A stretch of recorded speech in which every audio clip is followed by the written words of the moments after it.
안녕하세요. C.S. 루이스 책 공부 다시 이어가겠습니다. 33강 할 차례네요. 책 296쪽입니다. 거의 다 돼갑니다. 요거 마치고 뭐예요? 제가 대구선수 아카데미 사이트에 어떤 책을 읽을지 강독할지 올렸습니다. 감춰진 하느님 나라입니다. 한번 보실까요? 요 책입니다. 네, 한번 보십시오. 이렇게 됐어요. 가볍습니다. 색깔이 책 표지가 화려하지 않죠? 분도 출판사는 책을 뭐 이런 분위기로 만드는 것 같습니다. 요란하지가 않아요. 은은합니다. 마음에 들어요. 표지가 이랬습니다. 컬러풀하지 않죠?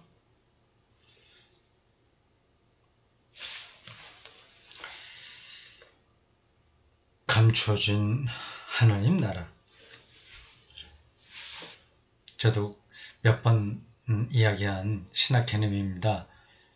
은폐의 하나님 혹은 하나님 나라의 은폐성, 그렇게 얘기할 수 있습니다. 숨겨 있다고 하는 거예요. 이거만 좀 느낄 줄 알아도 신앙의 새로운 부분을 경험하게 될 겁니다. 신앙의 새로운 경험, 새로운 차원을 경험한다고 하는 것은 삶을 그렇게 경험한다는 거예요. 신앙과 삶은 이렇게 분리된 게 아닙니다. 신앙적인 각도로 삶을 보는 거죠. 근데 그게 연결이 안 되는 신자들이 많이 있습니다. 이건 보통 신앙과 삶을 따로따로 논다 하는 거죠. 완전히 따로 노는 사람은 없습니다. 완전히 무의식적으로 따라가는 사람들이 있어요. 이거 무의식적이라기보다도 그냥 형식적으로 종속되는 거죠. 그 기독교 신앙의 형식에 매달리고 그냥 뭐 강한 표현으로 하자면 노예가 되는 거죠. 그래서 자기가 기독교 신앙의 중심에 들어갔다고 착각을 하는 겁니다. 그걸 구분하기가 쉽지는 않아요. 자, 감춰진 하나님의 나라, 기대가 됩니다. 요걸 하겠어요. 머릿말이 이렇게 되어 있습니다. 나중에 읽긴 할 텐데 잠깐 맛만 보여드리려고 합니다. 이 책을 통해 내가 어떻게 그리스도를 만났는지 글로 표현하고 싶었다. 가톨릭 집안에서 나고 자랐기에 나는 어릴 때부터 신앙이 깊이 배인 교육을 받았다. 그런데 행복하고 안정된 균형기를 벗어나자마자 몸소리칠 정도로 끔찍하고 두려운 경험이 나를 기다리고 있었다. 나치 강제 수용소에 갇혔을 때 나는 겨우 20살이었다. 가톨릭 집안에서 자랐다. 근데 나치 수용소에 갇혔을까요? 이게 유대계 독일 사람으로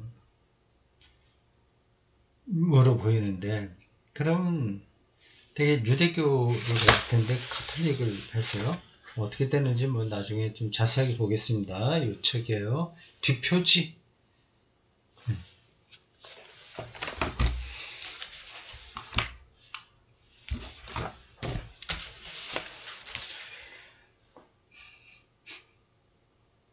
오늘 우리가 볼 루이스의 책은 296쪽에 나오는 제4부의 8장 기독교는 쉬울까 어려울까 라는 제목입니다. 그 내용이에요. 제목이 뭔가 숨겨 있는 것 같죠? 기독교는 쉬울까 어려울까? 이 양면성에 다 있는 거죠. 가장 심플하죠. 유대교의 율법하고는 전혀 다른 접근 방식이니까 예수 믿으면 되니까 그건 간단하죠. 쉽죠. 그러나 예수를 믿는다는 것 자체가 그게 어렵죠. 사실은. 방법은 단순한데 그걸 결행하기는 어려운 거. 그럼 어렵다고 해야 될까요? 쉽다고 해야 될까요? 자, 루이스가 뭐라고 얘기하나 따라가 보도록 하겠습니다.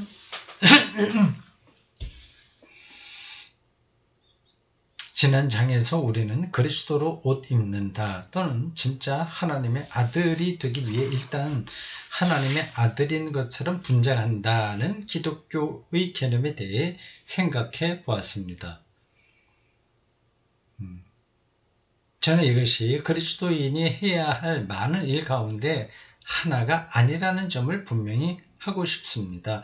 그것은 인류 그리스도인을 만들기 위한 특별 훈련이 아닙니다. 이것은 기독교의 전부입니다.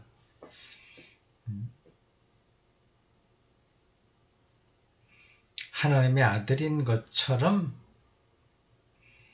실제는 아니죠. 근데 그렇게 산다. 이게 문학적인 표현인데 신학적으로는 의인이라고 합니다. 의롭다, 인정받았다. 그죠? 의롭지는 않으나 의로운 사람으로 살려고 최선을 다하는 거죠. 기독교가 줄 수 있는 것은 오직 이것뿐입니다. 저절로 뭐가 되는 건 아니에요. 참 매력적인 표현이 이것뿐입니다. 저도 이런 표현을 많이 하죠. 그래서 저는 기독교가 일반적 개념에서 도덕이나 선량함과 어떻게 다른지 짚어보고자 합니다. 착하게 되기 위해서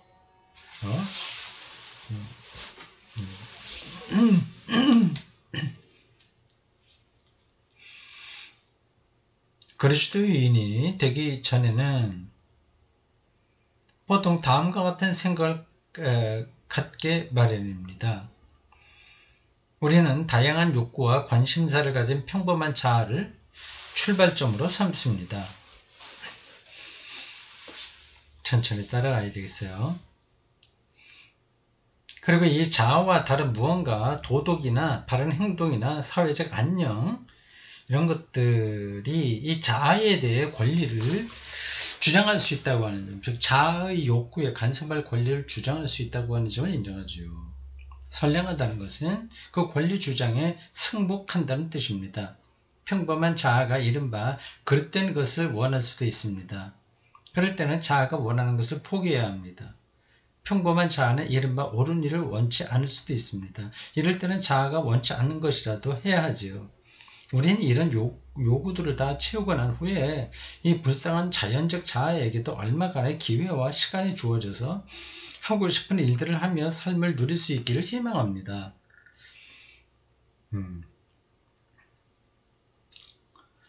그리스도인이 되는 어려운 것, 선택에 대한 강박만이 아니라 남은 좀 편안하게, 느슨하게 자기 자연적 자아를 살아내는 그런 것도 얘기를 해주네요.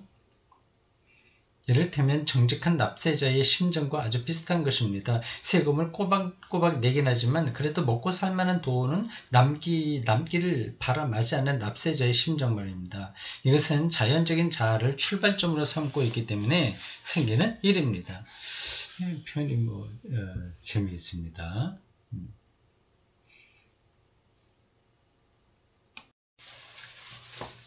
자, 다시 시작하겠습니다. 제가 좀 급하게 전화할 때가 있어서 잠깐 전화했습니다. 자, 어디냐? 297쪽 중간 패러그래프네요. 근데 글을 재밌게 씁니다. 루이스가요. 글을 재밌게 쓴다고 하는 거는 머리가 그렇게 먼저 간다는 얘기입니다. 신학자의 머리 구조하고는 좀 달라요. 근데 크게 벗어나지 않고 어떤 점에서는 아주 핵심을 짚기도 하고 합니다. 그리고 아주 현실적이고 인간을 아주 현실적으로 보고 있어요. 저에게 많이 도움이 됩니다. 신학자도 물론 당연히 현실로 보죠. 근데 신학이 좀 개념적이지 않습니까? 그러니까 인간을 본다고 하더라도 그냥 하나님의 피조물이야. 인간은 죄, 그리고 의로워져야 돼. 하나님 나를 향해서 회심해야 돼. 그리고 성화돼야 돼. 뭐 이렇게 신학 개념으로 자꾸만 사람을 이해한단 말이에요. 신학자는. 근데 이런 사람들은 그러한 신학 개념보다도 영문학자니까 실질적인 인간, 그거를 기독교적으로 설명하는 거죠.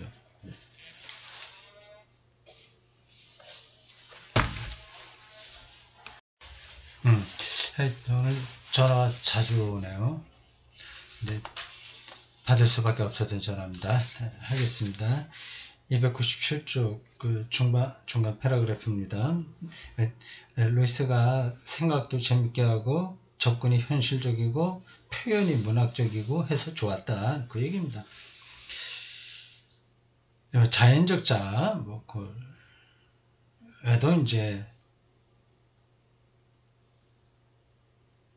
그러니까 자기가 자연적 자아가 원하지 않는 것도 하나님의 아들이라고 하는 신앙적 자아에 따라가야 된다. 이제 세금을 내듯이 그게 최선이다. 그러나 그걸로 끝나는 게 아니라 자연적 자아가 자기를 실현할 수 있는 세금을 낸 다음에 나머지 돈으로 살아가는 것처럼 그런 게 있다. 그 부분을 그렇게 설명하는 거예요. 근데 그럴듯합니다.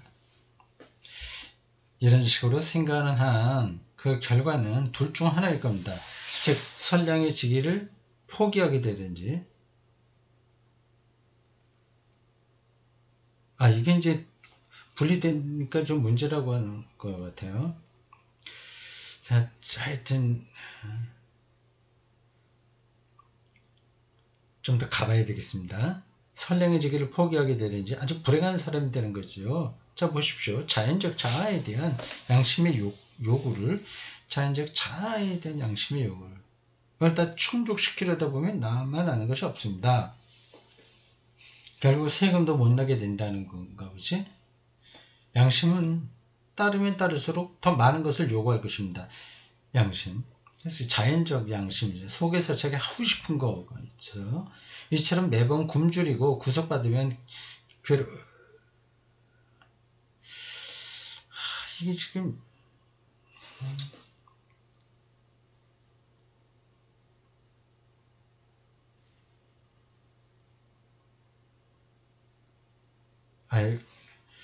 앞대목을 내가 전화 때문에 좀 집중하지 않고 읽어서 그런지 저 흐름이 조금 그러네. 그거 다시 하지 않겠습니다. 그냥 좀 가보겠어요. 자연적 자아에 대한 양심의 욕구를 다 충족시키려다 보면 남아나는 것이 없습니다. 양심은 따르면 따를수록 더 많은 것을 요구할 것입니다. 이처럼 매번 굶주리고 구속받으며 괴롭힘을 당하다 보면 자연적 자아도 점점 더 화가 나겠죠. 그래서 결국 선해지기를 포기하든지 늘 불만에 쌓여 투덜거리면서 이른바 남을 위해 사는 사람 자신을 마치 순교자처럼 생각하면서 남들이 그런 희생을 왜 항상 또 좀 더 몰라주는지 이상히 여기는 사람이 되는 것입니다. 이렇게 되면 솔직한 이기주의자보다 함께 살기가 훨씬 더 힘든 골칫거리가 되어버립니다. 기독교인에게 이런 위험성이 있죠. 나는 잘하는데 너는 왜 못하냐 그런 거죠. 기독교의 방식은 다릅니다. 더 어려우면서도 더 쉽지요. 네, 처음에 제목을 읽으면서 그 얘기 했어요. 어려운 부분도 있고 쉽기도 하다. 그래서 어려우면서 쉽다. 쉬우면서 어렵다. 그리스도는 말씀하십니다. 나에게 전부를 다오. 나는 너의 시간이나 돈이나 일을 원치 않는다. 나는 너를 원한다. 나는 너의 자연적 자아를 괴롭히러 온 것이 아니라 주기로 왔다. 요만큼은 그분을 따라야 될 것, 내 삶에서 이만큼은 내가 내 생각대로 살 것, 이렇게 나누지 않는다는 거죠. 미봉책은 필요 없다. 나는 여기저기 나뭇가지를 쳐내는 게 아니라 나무 자체를 아예 뽑고 싶다. 이를 뚫거나 씌우거나 막는 게 아니라 아예 뽑고 싶다. 너의 자연적 자아 전부를 네가 악하다고 생각하는 욕망이나 죄 없는 욕망을 가리지 말고 전부 내게 넘기다오. 그러면 그 대신 새 자아를 주마. 새 자아. 자연적 자아와 새 자아. 이게 칼로 뭘 자르듯이 딱 되는 건 아닌데 일단 말은 그렇게 할 수 있습니다. 내 자아를 주마. 그러면 내 뜻이고 내 뜻이 될 것이다.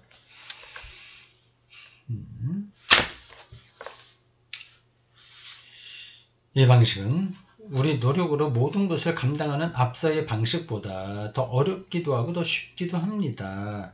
여러분도 이미 알고 계시겠지만 그리스도 자신 역시 그리스도인의 삶을 아주 어려운 것으로 설명할 때도 있고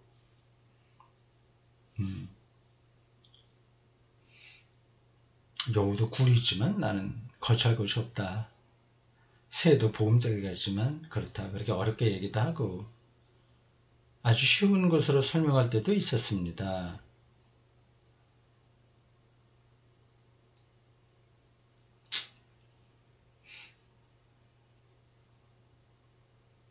그는 자기 십자가를 지라고 하십니다. 다르게 표현하면 그리스도인의 삶은 집단 수용소에서 죽도록 맞는 일과 비슷하다는 것입니다. 그런데 또 다른 때는 내 멍에는 쉽고 내 짐은 가볍다고 말씀하십니다. 이거 요한복음 기자의 설명이죠. 요거가 이런 마태복음이네. 미안합니다. 마태복음 11장 30절. 내가 왜 이걸 착각했죠? 내 몸에는 쉽고 내 짐은 가볍다 하십니다. 마태복음 11장 30절. 그는 이 두 가지를 다 말씀하십니다. 그리고 우리는 이 두 말씀 다 참되다는 것을 알 수 있습니다. 선생님들은 반에서 가장 게으른 아이가 결국 가장 힘들게 공부하게 된다고 말합니다. 그 뜻은 이런 것입니다. 여러분이 두 아이에게 기하학 정리를 설명할 때 기하학이요. 정리, 이건 공식이죠. 설명할 때 수고할 준비가 되어 있는 아이는 그 내용을 이해하기 위해 노력할 것입니다. 그러나 게으른 아이는 그냥 외워버리려 들 것입니다. 당장 노력이 덜 드니까요. 그러나 6달쯤 지나 시험을 치를 때가 되면 게으른 아이는 성실한 아이가 단 몇 분 만에 이해하고 재미있어하는 내용을 공부하기 위해 몇 시간씩 들어가며 고역을 치러야 합니다. 이해하지 않고 있으니까. 그렇기 때문에 게으름을 피우면 결국 더 많이 공부하게 되어 있다는 것입니다. 다른 경우로 생각해 봅시다. 전쟁터에 나가거나 등산을 하다 보면 큰 담력을 발휘해야 할 일들이 있습니다. 그런데 결과적으로 보면 위험한 일이 닥쳤을 때 그 일을 하는 것이 가장 안전한 길입니다.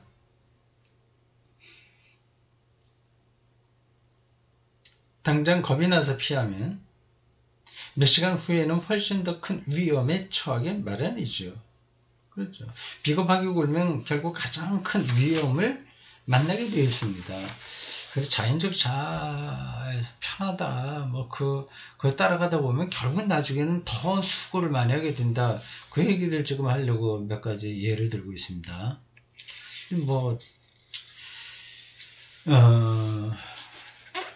틀렸다고 할 수는 없어요. 맞고 틀리고 라고 표현하기는 적절하지는 않습니다. 이런 부분에서 어쨌든 청교도적인 성격 이게 드러나고 있습니다. 마찬가지입니다. 여러분의 자아 전부, 여러분의 소원과 경계심 모두를 그리스도께 넘겨드리는 것은 너무나 두려운 일일 뿐만 아니라 불가능에 가까운 일입니다. 그래도 지금 우리 모두가 애쓰고 있는 일보다는 훨씬 쉬운 일입니다. 지금 우리가 애쓰고 있는 일은 이른바 자아를 지키면서 내가 하고 싶은 거 지키면서 그래서 하고 싶은 거를 함으로써 만족을 얻는 게 자아죠. 개인의 행복을 인생의 최고 목표로 삼는 동시에 선량해지는 것입니다. 자신의 생각과 마음은 제멋대로 굴게 내버려두면서 돈이나 쾌락이나 야망에 빠지게 내버려두면서 동시에 정직하고 순결하며 겸손한 사람이 되기를 바라는 거지요. 그러나 그리스도는 결코 그렇게 할 수 없다고 정확하게 경고하셨습니다. 그의 말씀처럼 엉겅퀴는 무화과 열매를 맺을 수 없습니다. 나무가 달라져야죠. 존재 변화해야 되겠죠. 만일 제가 풀씨만 뿌려진 밭이라면 절대 밀을 생산할 수 없습니다. 풀을 깎아 짧게 할 수는 있겠지요. 그래도 저에게는 풀만 자랄 뿐이지 밀이 자랄 수는 없습니다. 밀을 생산하고 싶으면 흙 표면이 아니라 더 깊숙한 곳에 변화가 일어나야 합니다. 완전히 갈아 엎어져서 새 씨가 뿌려져야 합니다.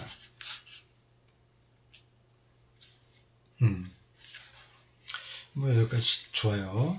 뭐 설교처럼 들리긴 합니다. 바로 그렇기 때문에 대개의 경우 예상하지 못한 곳에서 그리스도인의 삶을 방해하는 진짜 문제에 부닥치는 겁니다. 그것은 매일 아침 눈을 뜨는 순간, 바로 그 순간 찾아옵니다. 그 순간 그 날의 모든 소원과 희망이 맹수처럼 달려들지요. 따라서 매일 아침 가장 먼저 해야 할 일은 그것들을 모조리 밀어내는 것입니다. 다른 음성에 귀를 기울이고 다른 관점을 받아들이고 좀 더 크고 강하고 고유한 생명이 흘러 들어오게 하는 것입니다. 이 일은 날마다 계속되어야 합니다. 우리는 안달복달하며 야단 법석을 떠는 자연적 자아에서 물러서야 합니다. 그 세찬 바람에서 벗어나야 합니다. 자연적 자아.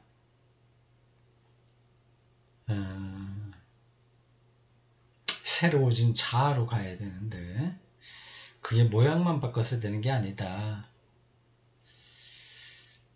그 존재 자체를 자기 전체를 거기에 뭐 그냥 몰빵하지 않으면 안 된다. 그 얘기 하려고 하죠. 근데 자연적 자아가 그렇게 하나님하고 그리스도인으로서는 맞지 않는 건가? 그 자연적 자아를 하나님이 만드셨잖아요. 근데 자연적 자아와 그리스도인의 하나님의 아들의 자아, 이게 딱 선이 나눠지나? 다른 건 분명한데, 분명하죠. 근데 그게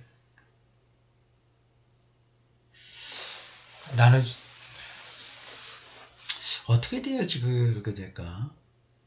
그거는 좀 생각을 해봐야 되겠습니다. 처음에는 이렇게 할 수 있는 순간이 불과 얼마 안 됩니다. 그러나 그 짧은 순간들을 통해 새로운 종류의 생명이 우리의 전신으로 파져갑니다. 새로운 생명, 종류의 생명, 새로운 종류의 생명이 전신. 왜냐하면 그분은 이렇게 함으로써 일해야 할 부분에서 제대로 일하실 수 있기 때문입니다. 이 차이는 겉에만 칠해지는 페인트와 속까지 흡수되는 염료의 차이나 같습니다. 그리스도는 이상주의에 불과한 말씀을 하신 적이 없습니다. 이것도 제가 여러 번 얘기합니다.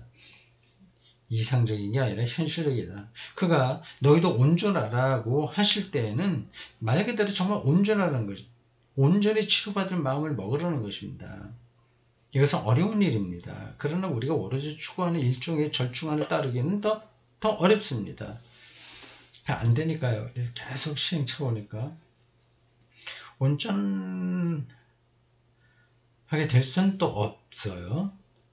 온전을 향해서 나아가는 거죠. 아니, 사실은 아예 불가능하죠. 알이 부화해서 새가 되는 것은 어려운 일일 수 있습니다. 그러나 알이 나는 법을 배우려 드는 것은 더 어려운 일일 뿐만 아니라 보기에도 우스운 광경이 될 겁니다. 그러니까 알과 새 중간에 머물 수는 없죠. 즉 우리는 알과 같습니다. 우리는 언제까지나 평범하고 보기 좋은 알로 머물 수 없습니다. 부화하든지 썩든지 둘 중에 하나가 될 수밖에 없습니다. 참 멋진 표현입니다. 부화하든지 썩든지 둘 중에 하나밖에 없다. 이건 정확하게 맞는 말입니다. 근데 어떤 게 썩는 거고 어떤 게 알이 새가 되는 건지를 이게 구분하기가 쉽지 않다는 거죠. 전에 했던 말을 한 번 더 반복할까요? 이것이 기독교의 전부입니다. 이렇게 자신있게 얘기하네. 다른 것은 없습니다. 이 점에 대해 혼동하는 사람들이 많습니다. 우리는 교회의 다른 목적, 교육, 건축, 선교, 예배 이런 목적이 많다고 생각하기 쉽습니다. 국가의 여러 목적, 군사, 정치, 경제 등이 있다고 생각하기 쉽듯이 말이죠. 그러나 국가의 목적은 어떤 점에서 우리 생각보다 훨씬 간단합니다. 국가는 단지 사람들이 세상에서 누리는 평범한 행복을 보호하며 증진시키기 위해 존재합니다. 불을 쬐며 얘기를 나누는 남편과 아내, 술집에서 다트놀이를 하는 두 친구, 자기 방에서 책을 읽거나 정원에서 땅을 파는 남자들을 위해 존재하는 것입니다. 그렇게 인간답게 살게 도록 질서를 잡아주는 역할이 국가에게 부여된 거죠. 그런 순간들을 늘리고 연장시키며 보호하는 데 도움이 되지 않는다면 법률도 의회도 군대, 법원, 경찰, 경제 모두 시간 낭비에 불과합니다. 맞아요. 마찬가지로 교회는 오직 사람들을 그리스도께 이끌어 작은 그리스도로 만들기 위해 존재합니다. 작은 그리스도라고 하는 말이 메타포, 은유로서는 맞지만 실제적으로는 맞지 않는다고 언젠가 제가 말씀드렸을 겁니다. 우리는 그리스도를 흉내내는 건 아닙니다. 그리스도를 따를 뿐이지. 이 일을 하지 않는다면 교회 건물도 성직자도 선교도 설교도 심지어 성경 자체도 시간 낭비에 불과합니다. 이게 맞는 얘기긴 한데 그렇게 간단한 문제는 아닙니다. 도대체 작은 그리스도가 된다고 하는 게 뭐냐? 근본적인 질문이 여기에 놓여있기 때문입니다.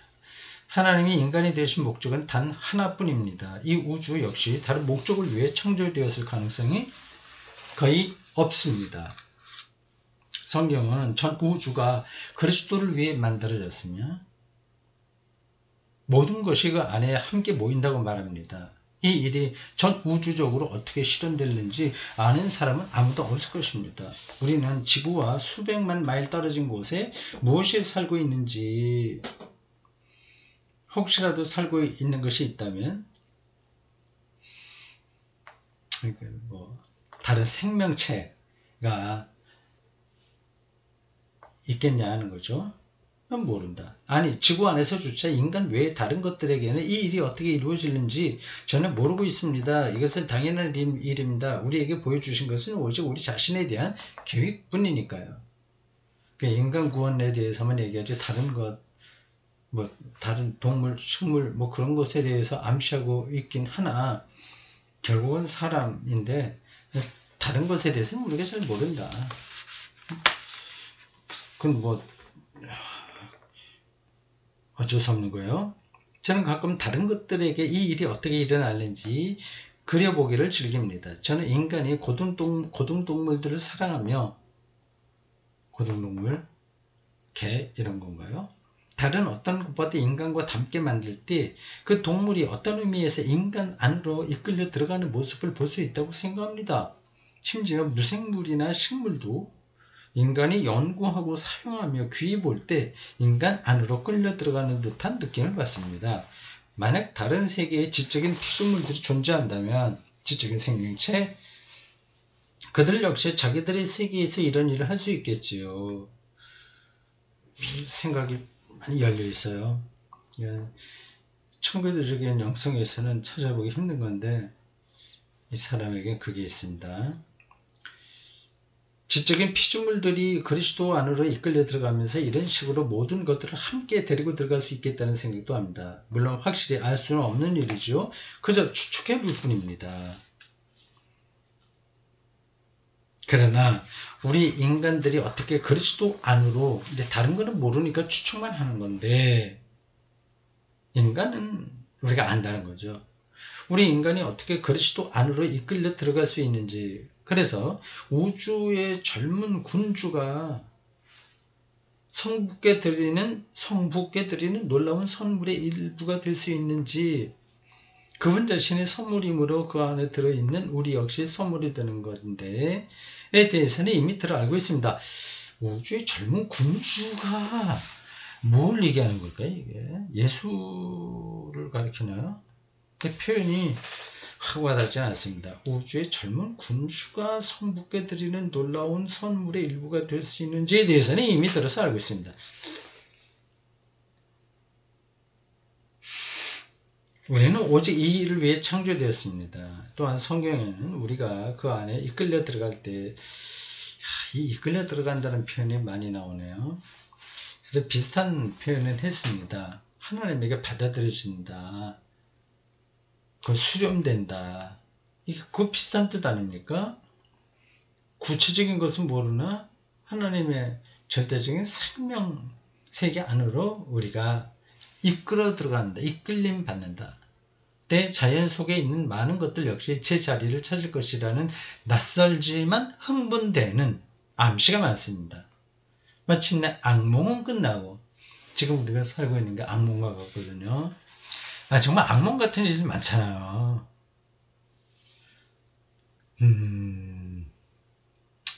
뭐 제가 일일이 말할 필요가 없습니다.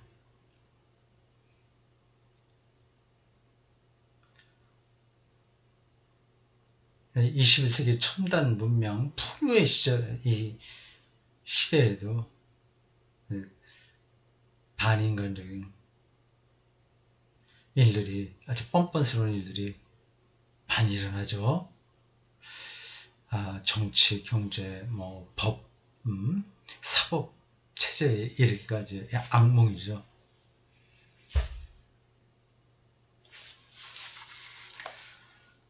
그 악몽을 성경 찬송가도 이런 게 있어요. 뭐라고 그러더라? 어둠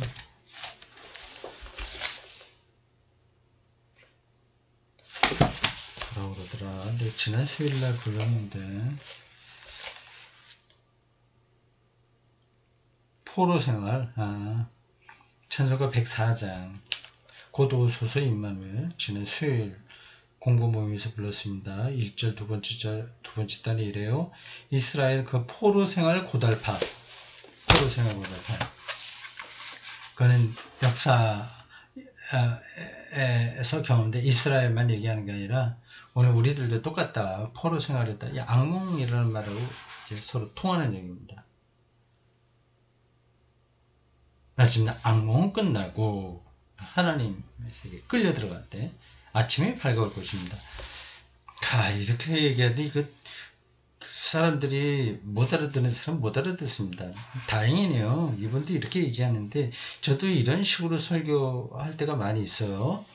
그러니까 신자들이 그래서 뭐 어떻게 하란 말이냐 그런 하소연들 많이 했습니다. 요즘은 제가 조금 더 이게 어떤 뜻인지를 아주 실질적으로 설명하기 위해서 노력을 하고 있습니다.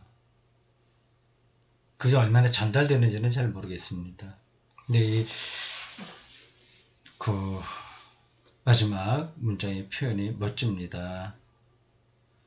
성경에는 우리가 그 안에 이끌려 들어갈 때 자연 속에 있는 많은 것들 역시 제 자리를 찾을 것이라는 낯설지만 흥분되는 암시가 많습니다. 마침내 악몽은 끝나고 아침이 밝아올 것입니다. 네, 여기까지 하겠습니다.